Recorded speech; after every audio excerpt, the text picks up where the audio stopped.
Asher, ano ang detalye nitong PRRD bill na inihain ni Senator Amy Marcos sa Senado?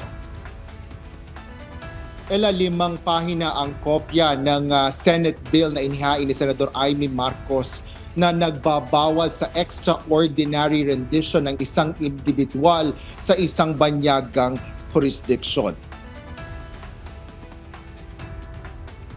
Batay sa kopya ng SBN 557 mula sa tanggapan ni Senador Amy Marcos, tatawagin ang panukalang kanyang isinumite na President Rodrigo R. Duterte Act. Pinakahulugan dito na ang extraordinary rendition ay ang paglipat sa sinumang tao na nasa teritoryo ng Pilipinas papunta saan mang lugar sa labas nito na hindi voluntaryo at walang nasusulat na permiso ng individual.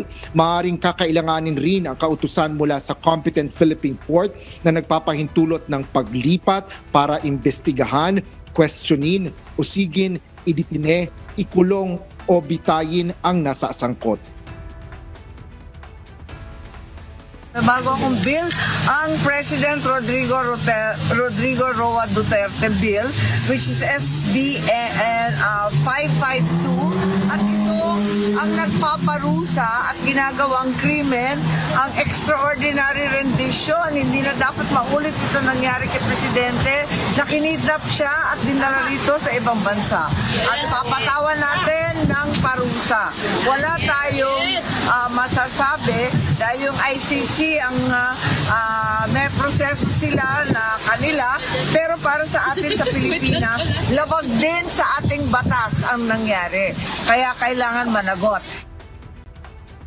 Nakasaad din sa resolusyon na inirekomenda nito na sino mang lalabag sa naturang batas ay papatawan ng ilang parusa. Kabilang na dito ang reklusyon temporal na pagkakakulong ng higit 12 taon hanggang 20 taon sa mapapatunayang guilty, maging sa mga magtatangkang gawin ang ilang probisyon sa panukala.